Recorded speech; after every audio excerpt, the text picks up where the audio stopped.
You're watching South Asia Newsline, and here are the top stories we are tracking for you on Wednesday, the 2nd of July. India's PM Modi embarks on a 5-nation tour, first stop in West Africa's Ghana. Photo exhibition outside UNHRC flags persecution of minorities in Bangladesh. And Dalai Lama says he'll be reincarnated, trust will identify successor.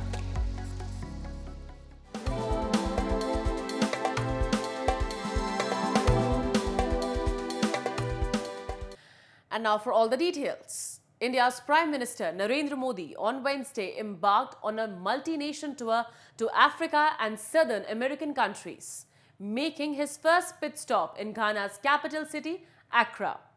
It is the first visit by any Indian Prime Minister in over 3 decades. The 2-day visit will see delegation-level talks between Prime Minister Modi and Ghana's President John Dramani Mahama and an address in Ghana's parliament by the Indian leader. During his visit to the African nation, the Indian Prime Minister will also interact with the Indian diaspora. The West African nation was among the first country to establish diplomatic relation with New Delhi after independence and has been a key supporter alongside India in non-aligned movement, with former leaders of both countries playing central roles. We are going to have extensive discussions, especially on the trade and economic aspects of our partnerships. We are also entering into select MOUs that are going to further strengthen our bilateral partnership in critical areas. Following his engagements in Ghana, PM Modi will embark on an official visit to Trinidad and Tobago, which will be the first visit by any Prime Minister in 25 years. He will hold bilateral talks and address the parliament before proceeding to Argentina and then later to Brazil for the BRICS meet. He will wrap up his tour with a state visit to Namibia, which will be the 3rd visit by any Indian Prime Minister to the African nation. And the joint statement from the Quad Foreign Ministers meeting held in Washington has unequivocally condemned all acts of terrorism and violent extremism in all its forms, with special mention to the April 22nd Pahalgam terrorist attack in Jammu and Kashmir, which claimed the lives of 25 Indian nationals and 1 Nepali citizen, while injuring several others. We call for the perpetrators, organizers and financiers of this reprehensible act to be brought to justice without any delay and urge all UN member states, in accordance with their obligations under international law, to cooperate actively in this regard, the statement read. It also highlighted that the leaders of India, Australia, US and Japan launched Quad Critical Minerals Initiative to strengthen logistics, and they plan to launch Quad Ports of the Future Partnership in Mumbai this year. The Quad announced key initiatives in order to strengthen maritime and transnational security, economic prosperity and security, critical and emerging technologies, and support humanitarian assistance and emergency response across the Indo-Pacific. Thank you all for joining us. A word about terrorism in the light of our recent experience. The world must display zero tolerance. Victims and perpetrators must never be equated. And India has every right to defend its people against terrorism, and we will exercise that right.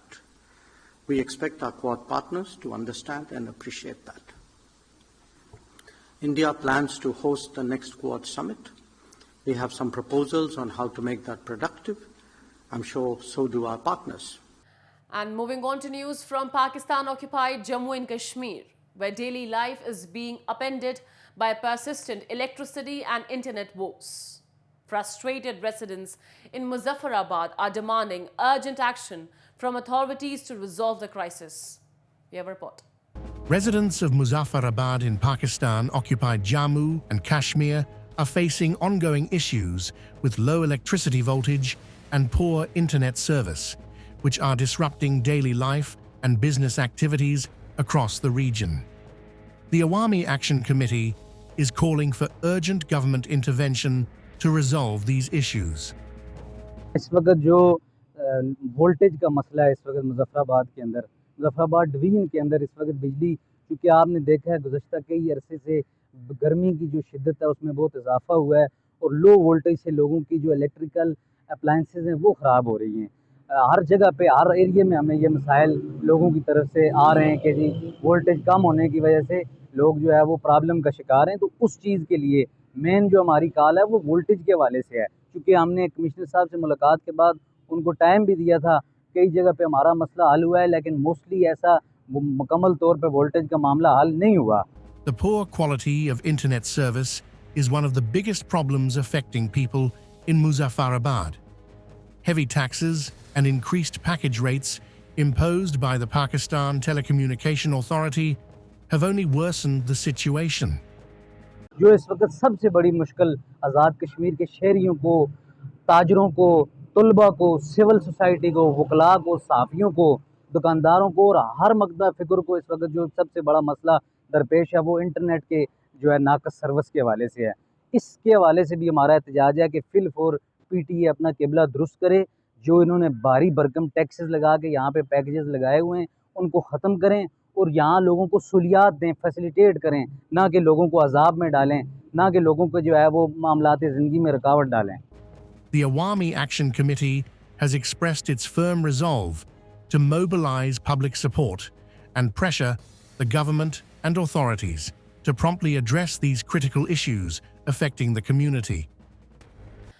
And a powerful photo exhibition was held outside the building of the United Nations Human Rights Council in Geneva on Tuesday to spotlight alleged human rights violations and rising persecution of minorities in Bangladesh.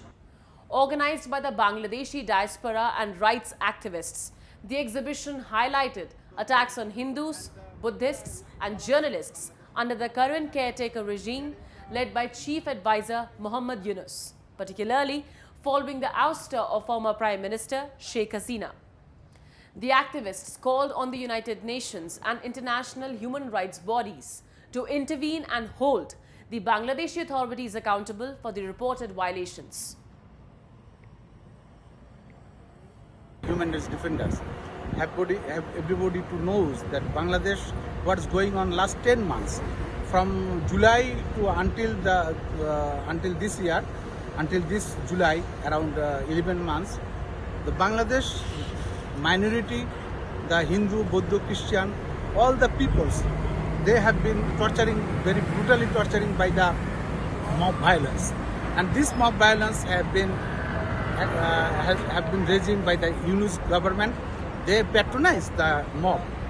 And here is the human rights violation in Bangladesh. The women's against the humanity.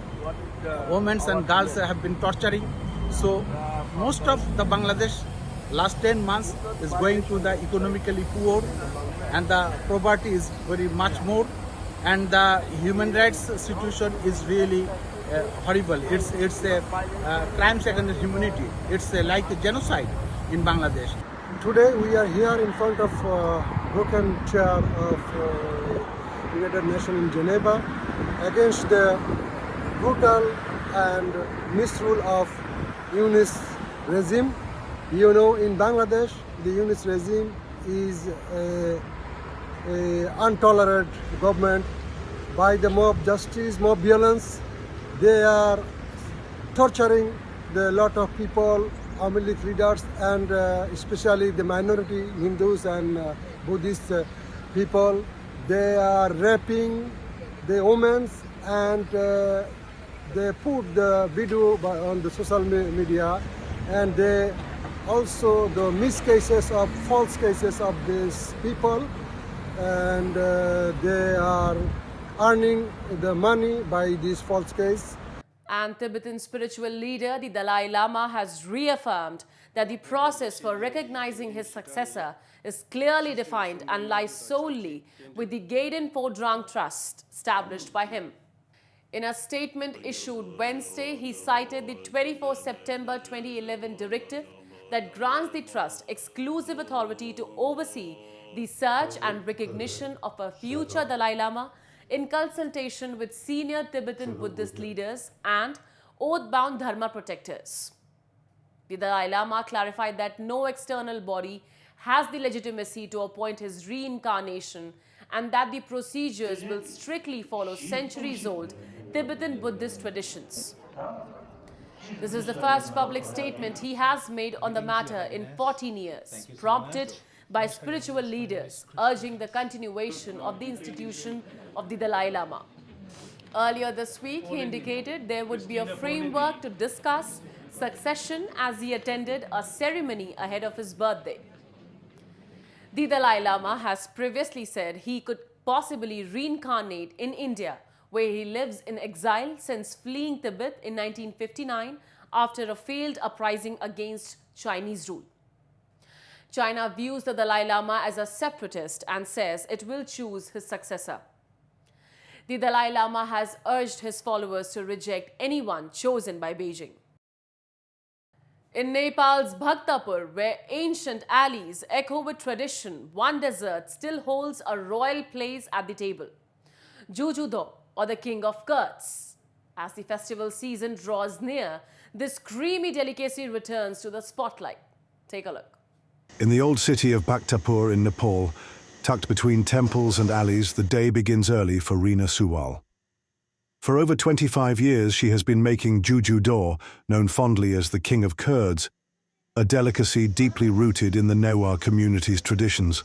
Prepared especially during festivals, Juju Dhau isn't just curd, it's part of Bhaktapur's identity. But as times changed, so did how this famous dessert is stored and sold. मैले काम सुरु गरेको बेलामा सबै मातोको मात्र भाराहरू हुन्थ्यो। यो बटाहरू भनेको केही पनि चलाउँदैन थियो हैन। जब मैले काम गरेको त्यस्तै अब 5 वर्ष 6 वर्षपछि चाहिँ बिस्तारै सजिलो सामानहरू आउन थाल्यो। जस्तै बटाहरू मान्छेहरूलाई यो माटोको दही मोटरसाइकलमा लग्नलाई गाह्रो भएर अब उहाँहरूलाई सजिलोको लागि बट्टा दही पनि आयो हैन। अनि बट्टामा पनि हामी जुजु धौ भनेर बेच्न थाले। पहिला चाहिँ त्यतिको बट्टा दही जाँदैन। अहिले चाहिँ मान्छेहरूले थाहा पाइसक्यो कि बट्टामा चाहिँ जुजु धौ पनि पाइन्छ भनेर। अनि उहाँहरूले अहिले खानु भएपछि उहाँहरूलाई अब कसैलाई माटोको मन पर्छ, कसैलाई बट्टा मन पर्छ त्यही हो। Made from a careful mix of cow and buffalo milk, the preparation process is precise and time-consuming.